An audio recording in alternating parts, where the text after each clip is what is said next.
The second proof, the first stopping place of the 32nd word, Bismillahir Rahmanir Rahim, in the name of God, the Merciful, the Compassionate. لو كان فيهما آلهة إلا الله لفسدتا. Had there been in heaven or on earth any deities other than God, there surely would have been confusion in both. Quran, chapter 21, verse 22.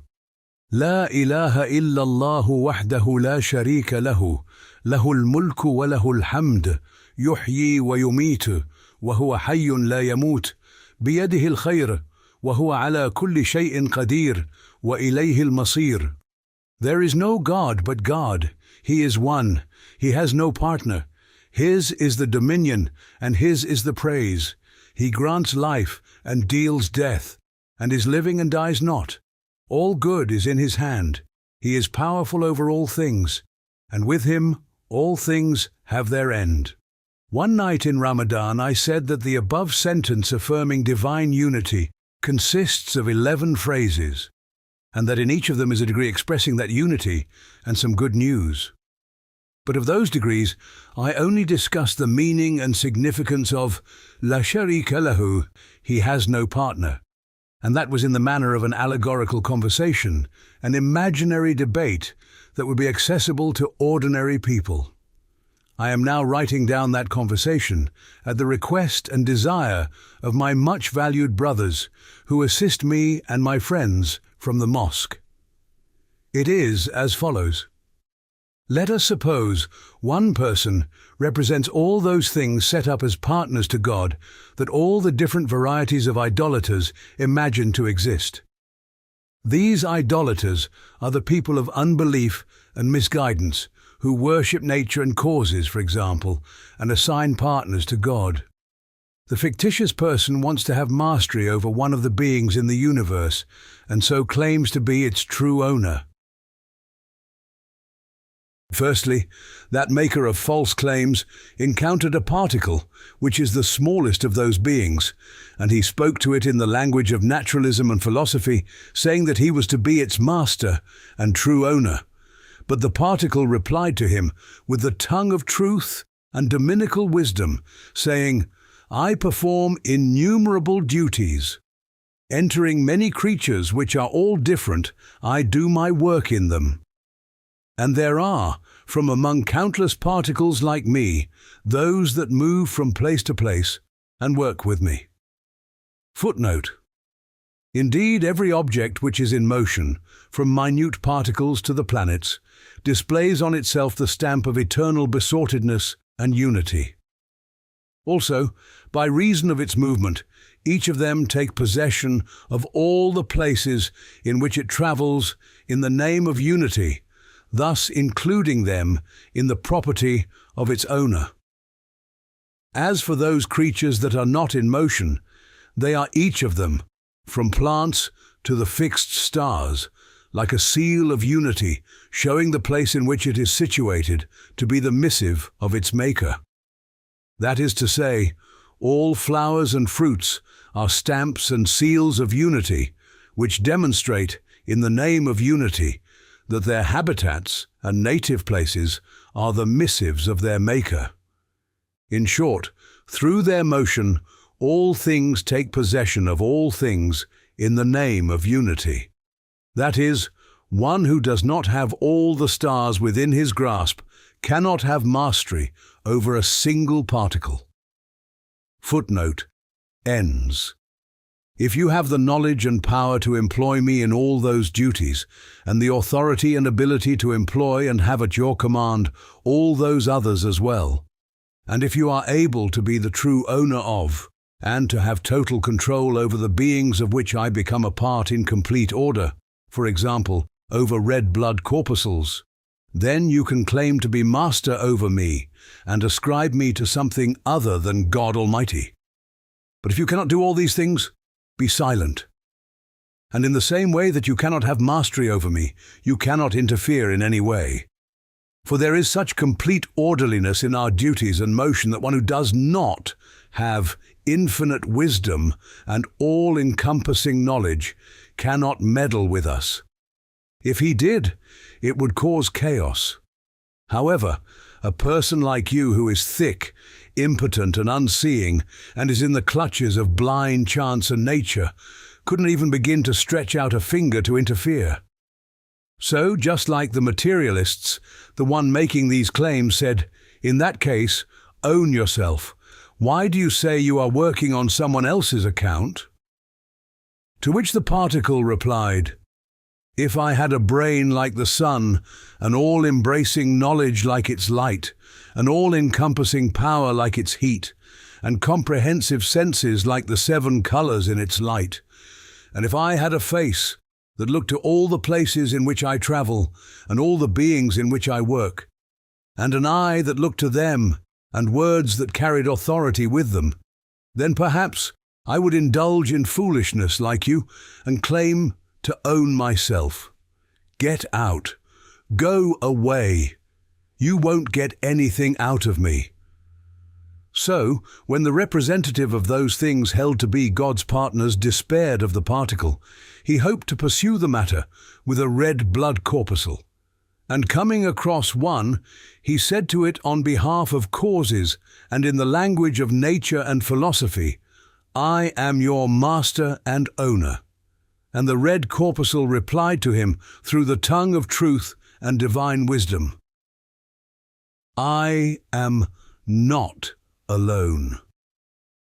If you are able to own all my fellows in the army of blood whose stamp, nature as officials and order is the same, and if you have subtle wisdom and mighty power enough to own all the cells of the body in which we travel, and are employed with perfect wisdom, and if you can demonstrate this to be the case, then perhaps some meaning might be found in your claim. But someone stupefied like yourself cannot be owner with your only support being deaf nature and blind force. Indeed, you are unable to interfere in so much as an atom, for the order with which we function is so perfect that only one who sees, hears, knows, and does everything can have authority over us. And saying, "So, be silent. My duty is so important and the order so perfect that I have no time to answer garbled rubbish such as yours," it repelled him.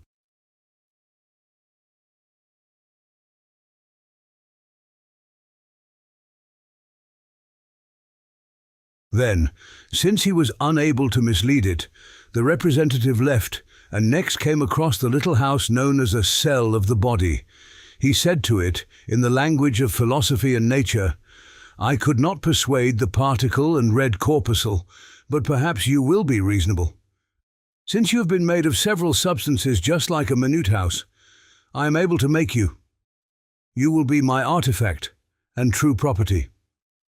The cell responded to him through the tongue of wisdom and truth, saying, "I am only a minute little thing, but I have very important duties and very sensitive relations.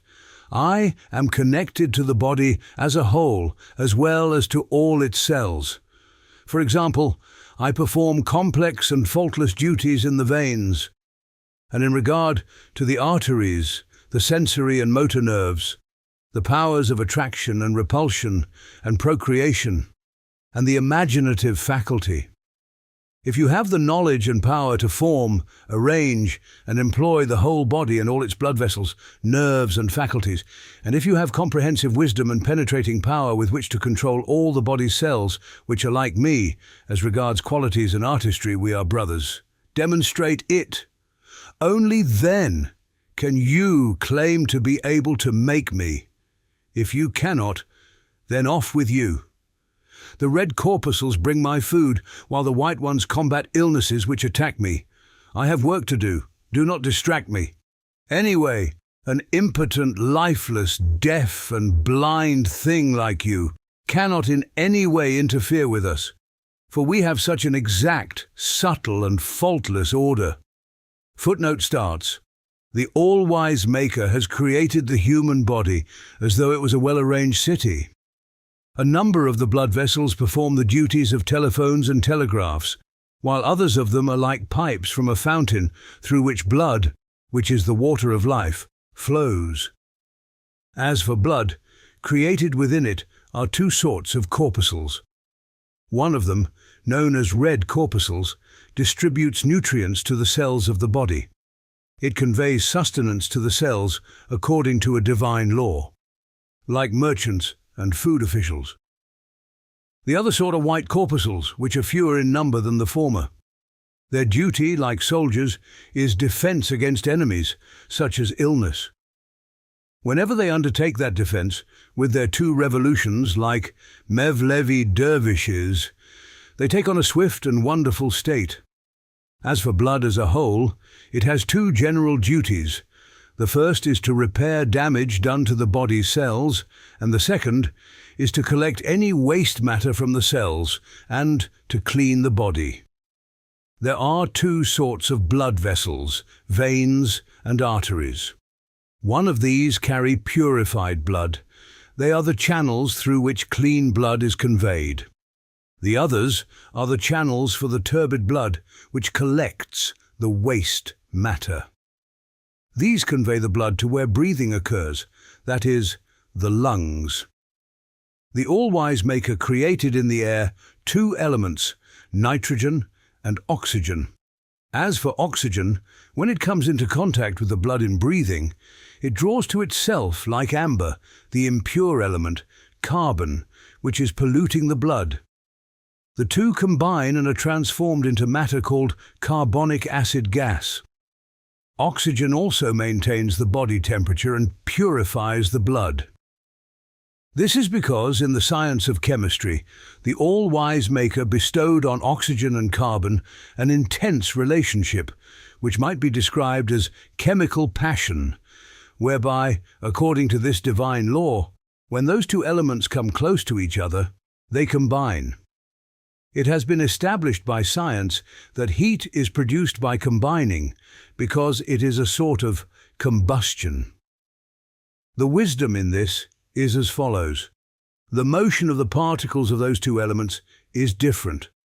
On combining, the particles of one element unite with those of the other, each two particles thereafter moving with a single motion. One motion remains suspended, because before combining there were two motions. Now two particles have become one. Each pair of particles has acquired a motion like a single particle. The other motion is transformed into heat according to a law of the all-wise Maker.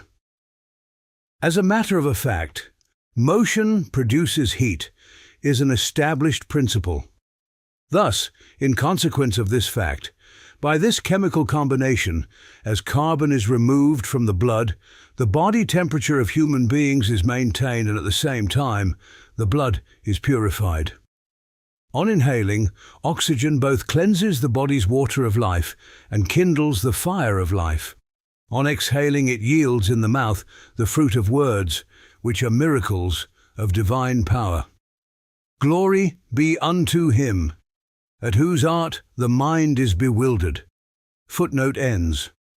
That if the one who has authority over us was not absolutely wise, absolutely powerful, and absolutely knowing, our order would be broken and our regularity spoilt.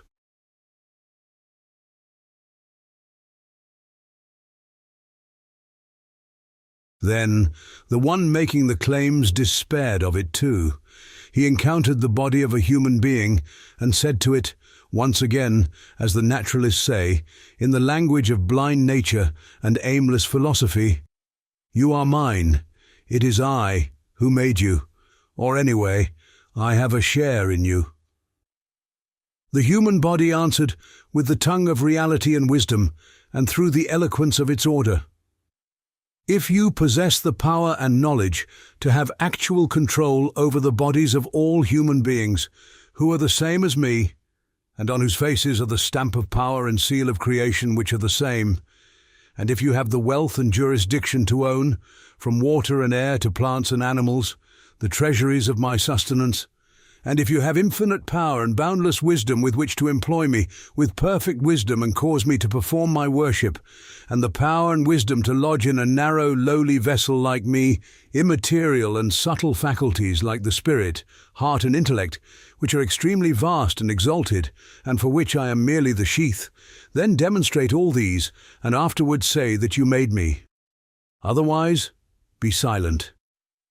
Moreover, according to the testimony of the perfect order in my body, and the indication of the stamp of unity on my face, my Maker is one who is powerful over all things, knows all things, and sees and hears all things. Someone aimless and impotent like you cannot meddle in his art. You cannot interfere in so much as an atom. The representative of the things imagined to be God's partners could find no way in which to interfere in the body, so he went off. Next, he encountered the human race and said to himself, "This is a disorganized and unruly group. Perhaps, like Satan interferes in their individual and social actions which they perform through the exercise of their wills, I'll be able to find some way to interfere in the functioning of their bodies and natures, and then, finding some way, I'll be able to exercise control over the body and the body's cell, which sent me packing."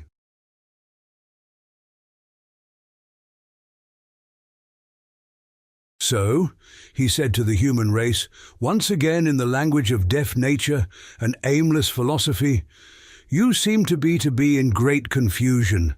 I am your master and owner, or at least I partly own you." To which the human race answered through the tongue of truth and reality, wisdom and order. "If you possess the power and wisdom to make the shirt that clothes the whole globe of the earth and is woven and sewn with perfect wisdom from the multicolored threads of all the hundreds of thousands of animal and plant species, of which we are one, and to make the carpet which is spread over the face of the earth and is woven from the hundreds of thousands of species of animate beings, and is created in an extremely fine and ornamented fashion, and to continuously renew and refurbish it, and if you possess comprehensive power and all-embracing wisdom with which to have free disposal over the globe of the earth, of which we are the fruit, and over the universe, of which we are the seed, and to send us our vital necessities from all the regions of the cosmos with the balance of wisdom, and if you have the ability to create all those like us who have gone before us, and those who will come after us, on whose faces the stamp of power is the same, then perhaps you can claim to have mastery over me. But if you cannot, be silent. Do not say that, seeing confusion in my species, you will be able to interfere in some way, because the order is faultless. The conditions you imagine to be confused and disorderly are transcribed with perfect order, according to the book of power and divine determining. For the perfect order in animals and plants, which are far inferior to us and are under our supervision, demonstrates that this seeming disorder in us is but a sort of writing. Is it at all possible that the one who artistically positions one thread running through a whole carpet should be other than the master designer of the carpet? Or that the one who creates a fruit should be other than the creator of the tree that bore it? Or that the one who creates the seed should be other than the fashioner of the being that produced the seed? Also your eyes are blind. You do not see the miracles of power on my face, the wonders of creation in my being. If you did see them, you would understand that my Maker is such that nothing at all can withstand him or be difficult for him. The stars are as easy for him as particles. He creates the spring with as much ease as a flower. He is one who includes the index of the vast universe in my being with perfect order. Could a lifeless, impotent, blind and deaf thing like you interfere in any way in the art of such a being? So, be silent, and saying, Off with you! Go away! He drove him away.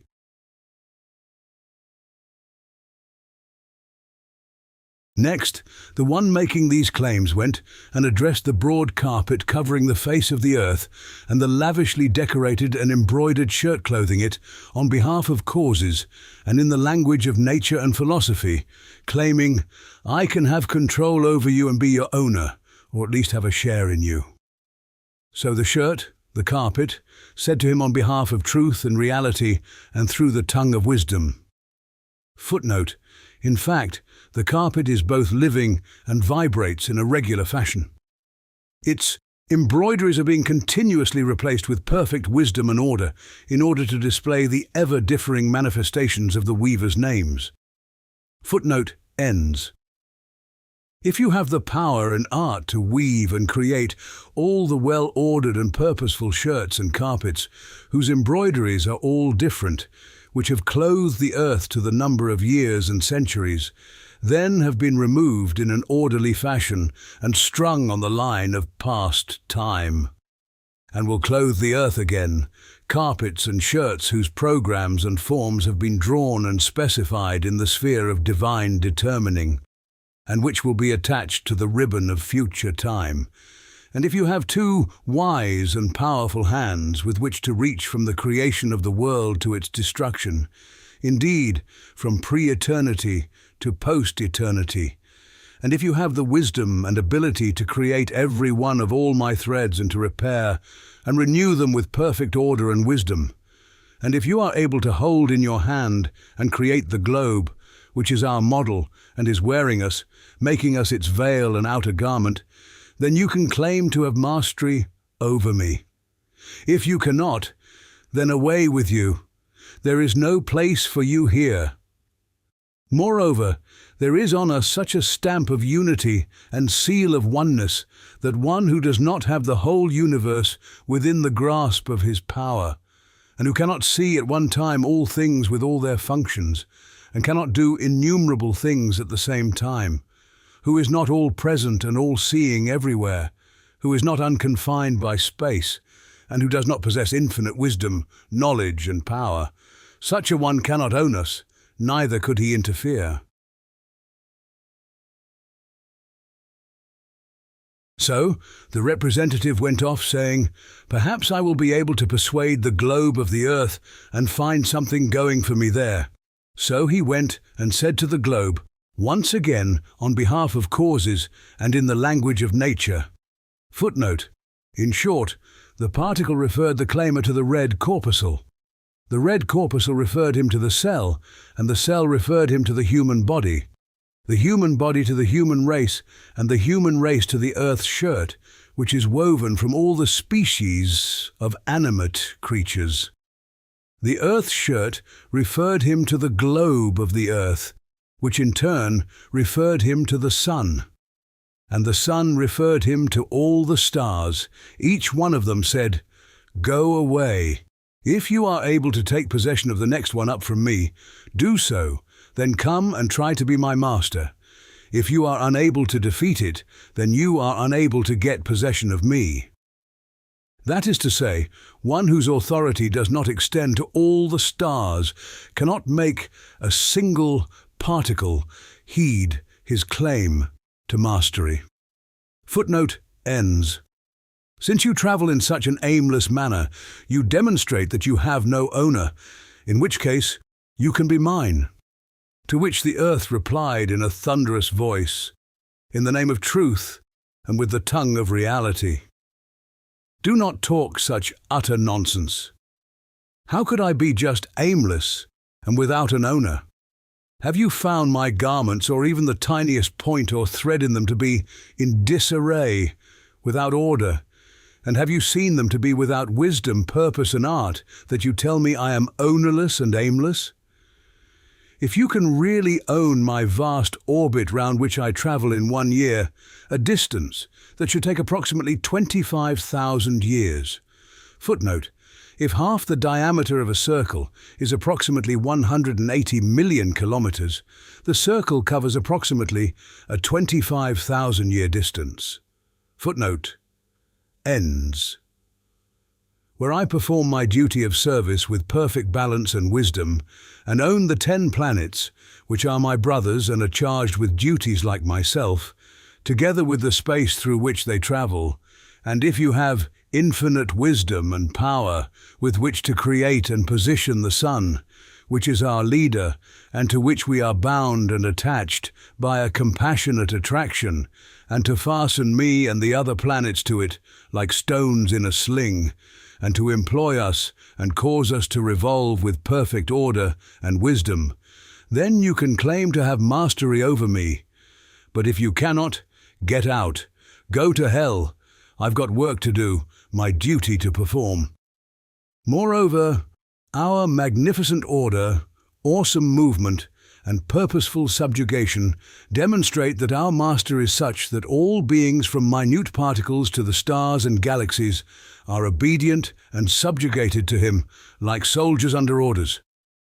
He is an all-wise possessor of glory, a possessor of absolute sovereignty, who arrays the sun with planets as easily as he arrays and ornaments a tree with its fruit.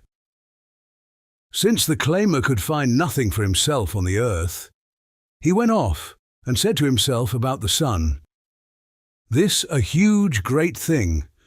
Perhaps I'll be able to find a hole in it and open up a way in. Then maybe I'll be able to subjugate it as well as the earth." So he said to the sun, as the fire worshippers speak, in the name of idolatry and in the language of the philosophy that is the mouthpiece of the devil, "You are a ruler. You own yourself. You dispose of matters freely, as you wish."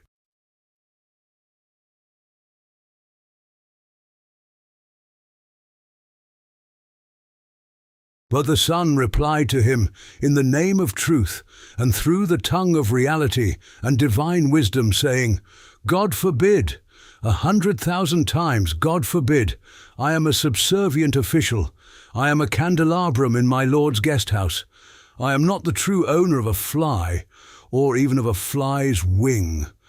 For in the fly's being there are immaterial jewels and antique works of art, like eyes and ears, such as are not in my shop. They are outside the sphere of my power," thus reprimanding him. So the one making the claims changed his approach and said with the tongue of devilish philosophy, "Since you do not own yourself, you are a servant. I claim you on behalf of causes." To which the sun replied, speaking for truth and reality and with the tongue of worship, "I can only belong to one who is able to create all the lofty stars, which are my fellows, to place them in the heavens with faultless wisdom, make them revolve with utter magnificence, and to adorn them with exquisite finery." Next the claimer said to himself, "The stars are a great multitude, and they seem to be all scattered and in disorder. Perhaps I will be able to gain something out of them on behalf of my clients." So he went in among them and said to them on behalf of causes and those things ascribed to God as partners, in the language of rebellious philosophy, and as the Sabaean star worshippers said, "Since you are so scattered, you are all under the jurisdiction of different rulers."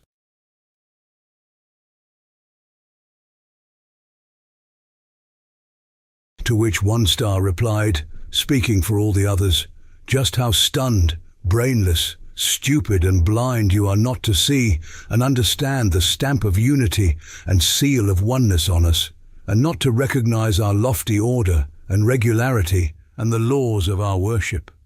You imagine us to be without order, but we are the works of art and servants of a single and unique one, who holds in the grasp of his power the heavens, which are our seas, the cosmos, which is our tree, and infinite space, which is where we make our excursions.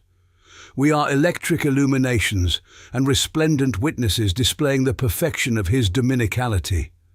We are radiant proofs proclaiming the sovereignty of his dominicality.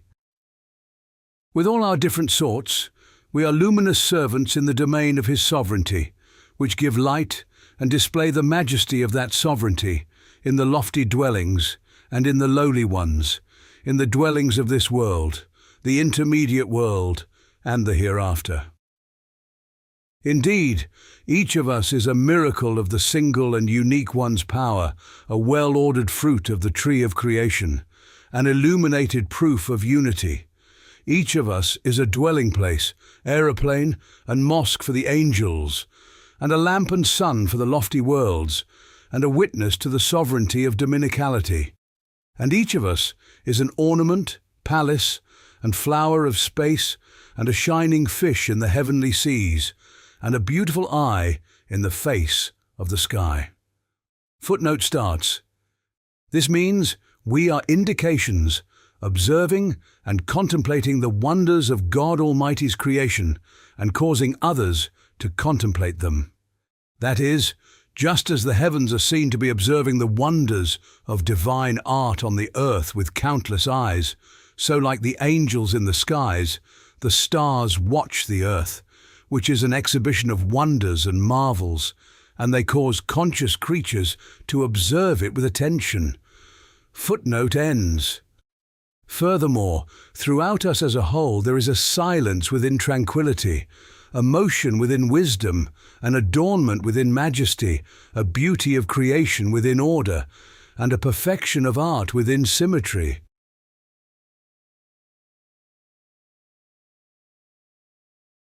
And although we are thus and proclaim our glorious Maker and His unity, oneness, eternal besortedness, and His attributes of beauty, glory, and perfection to the whole universe with innumerable tongues, you still accuse us utterly pure, clean, obedient, and subservient servants of being confused, disorderly and without duties, and even of being without an owner. You therefore deserve a truly punishing slap. And one star, like the stone hurled at Satan, delivered such a mighty slap at the claimer's face that it flung him from the stars to the very pit of hell. And it cast nature. Footnote. But after its fall, nature repented. It understood that its true duty was not to act and to have an effect, but to accept and be passive. And it recognized that it was a sort of notebook of divine determining, but a notebook capable of change and transformation.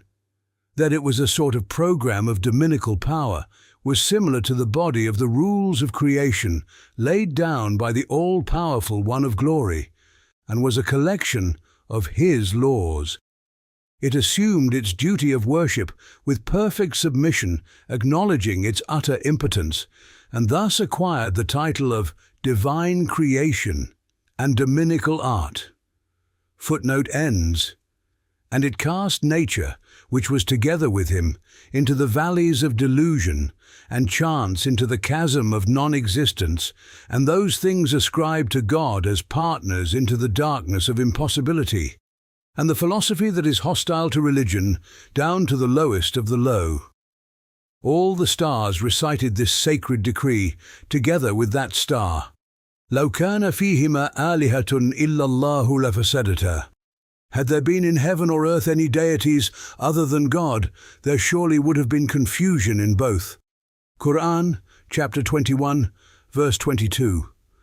And they proclaimed, there is nothing, from a fly's wing to the lamps in the heavens, nothing, even the size of a fly's wing, in which those things ascribed to God as partners could interfere. سبحانك لا علم لنا إلا ما علمتنا إنك أنت العليم الحكيم. Glory be unto you. We have no knowledge save that which you have taught us. Indeed, you are all-knowing, all-wise. Quran, chapter 2, verse 32. اللهم صل وسلم على سيدنا محمد سراج وحدتك في كثرة مخلوقاتك ودلال وحدانيتك في مشهر كائناتك وعلى آله وصحبه أجمعين. O God, grant blessings and peace to our Master Muhammad, the lamp of your unity in the multiplicity of your creatures and the herald of your oneness in the exhibition of your creation, and to all his family and companions.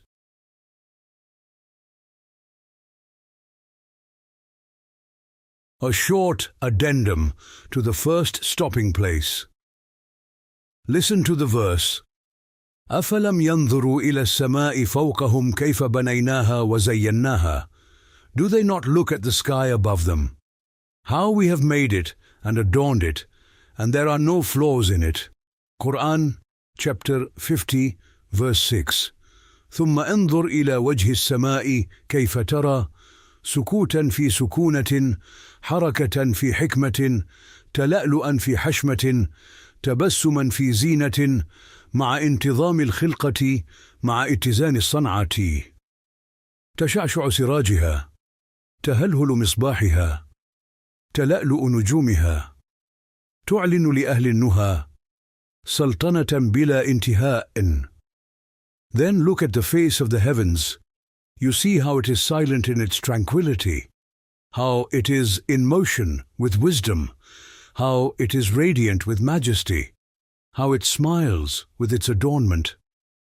An unending and infinite sovereignty is proclaimed to those who think by the order in its creation, by the symmetry in its art, by its shining lamps, its brilliant lanterns, its glittering stars. أفلم ينظروا إلى السماء فوقهم كيف بنيناها وزيناها. Do they not look at the sky above them, how we have made it and adorned it, and there are no flaws in it? The following explains the above passage. Then look at the face of the heavens, etc., which in turn is an explanation of the verse quoted. Firstly, the phrase ثم أنظر إلى وجه السماء كيف ترى سكوتا في سكونة, how it is silent in its tranquility. The verse directs an attentive gaze to the beautifully adorned face of the heavens, so that the one beholding it may become aware of the silence there, which is within a vast tranquility, and so that he may understand that it is thus through the command and subjugation of one possessing absolute power. For if they had been independent and unrestrained, those huge globes, all in close proximity to each other, those infinite, awesome heavenly bodies, would have caused such an uproar with their enormously swift revolutions that they would have deafened the cosmos. And there would have been such confusion in that tumultuous commotion that it would have scattered the universe. It is well known what a commotion and uproar it causes if 20 water buffalo work on top of each other, whereas we know that there are among the stars some which are thousands of times larger than the earth and which revolve at a speed 70 times faster than that of a cannonball. So, the degree of power and subjugation of the glorious Maker and all-powerful One of perfection may be understood from this, together with the degree of obedience and submission to Him of the stars.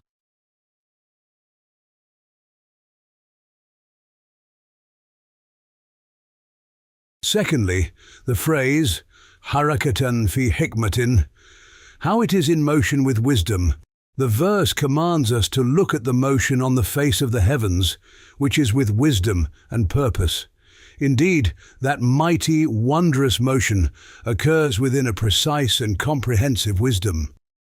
For example, a craftsman who operates a factory's machinery with wisdom and purpose demonstrates the degree of his skill and craftsmanship in proportion to the order and grandeur of the factory.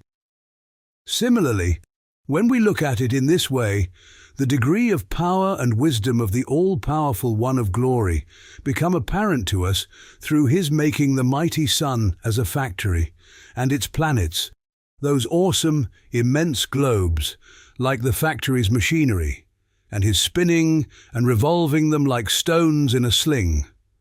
Thirdly, tala'luan fi hashmatin, tabassuman fi zinatin, how it is radiant with majesty, how it smiles with its adornment.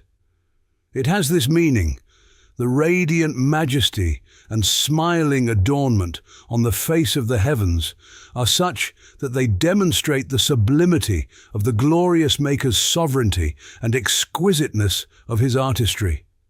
As the myriad electric lamps hung about on festival days demonstrate the degree of the King's majesty and achievement in material progress, the vast heavens, too, with their majestic and adorned stars, demonstrate to attentive gazers the sublime sovereignty and exquisite artistry of the glorious Maker.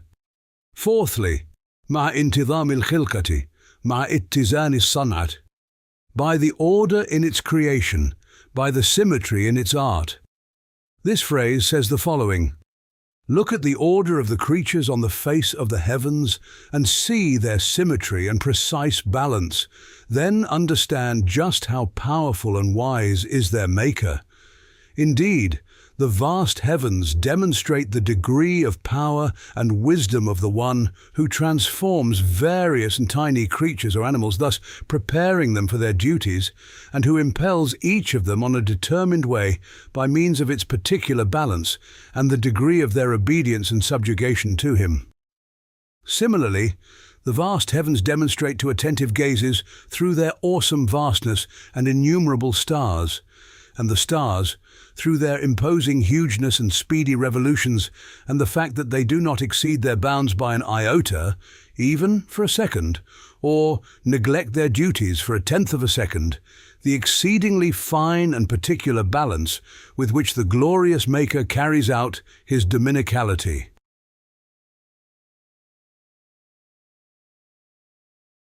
Fifthly, تشعشع سراجها، تهلهل مصباحها، تلألؤ نجومها، تعلن لأهل النهى سلطنة بلا انتهاء. An unending and infinite sovereignty is proclaimed to those who think by its shining lamps, its brilliant lanterns, its glittering stars. This phrase states clearly what is alluded to in the above verse, and in many similar to it, which mention the subjugation of the sun, moon, and stars. That is to say, to attach the heat and light-giving lamp of the sun to the embellished ceiling of the skies, and to make it the inkpot for writing the missives of the eternally besought one in lines of day and night on the pages of summer and winter, and to make the moon like the hour hands which shines on the large clocks on minarets and towers, an hour hand of time's mighty clock on the dome of the heavens, and to make it move through its mansions with precise balance and perfect measure in the form of many varying crescents, so that it leaves one crescent one night, and then later returns to collect it, and to adorn the beautiful face of the sky with stars that twinkle and smile in the dome of the heavens. All these are signs of the unlimited sovereignty of a sustaining dominicality. They are indications of a majestic divinity which makes itself known to conscious creatures. They invite those who think to believe and to affirm divine unity. Look upon the colored page of the book of the universe. See what forms the golden pen of power has traced. No dark point remains for the gaze of the heart's eye. It is as if God has inscribed His signs with light. Look, what a miracle of wisdom is the amazing universe. Look, what a wondrous spectacle is the vastness of space. Then listen to the stars, listen to their harmonious address. See what wisdom has emblazed on the decree of its light. Altogether they start to speak with the tongue of truth. They address the majesty of the all-powerful, all-glorious One's sovereignty. We are each of us light-scattering proofs of the existence of our Maker. We are witnesses both to His unity and His power. We are subtle miracles gilding the face of the skies for the angels to gaze upon. We are the innumerable attentive eyes of the heavens, which watch the earth, which study paradise. We are the innumerable exquisite fruits which the hand of wisdom of the all-glorious and beauteous One has fastened to the celestial portion of the tree of creation, to all the branches of the Milky Way. For the inhabitants of the heavens, we are each of us a travelling mosque, a spinning house, a lofty home. Each is an illumining lamp, a mighty ship, an aeroplane. We are each of us a miracle of power, a wonder of creative art, created by the powerful One of perfection, the all-wise One of glory, a rarity of His wisdom, a marvel of His creation, a world of light. We demonstrated to mankind innumerable proofs. We made them hear with these innumerable tongues of ours, but their accursed, unseeing, unbelieving eyes didn't see our faces. They didn't hear our words, And we are signs that speak the truth. Our stamp is one, our seal is one, we are mastered by our sustainer. We glorify him through our subjugation. We recite his names. We are each of us in ecstasy, a member of the mighty circle of the Milky Way.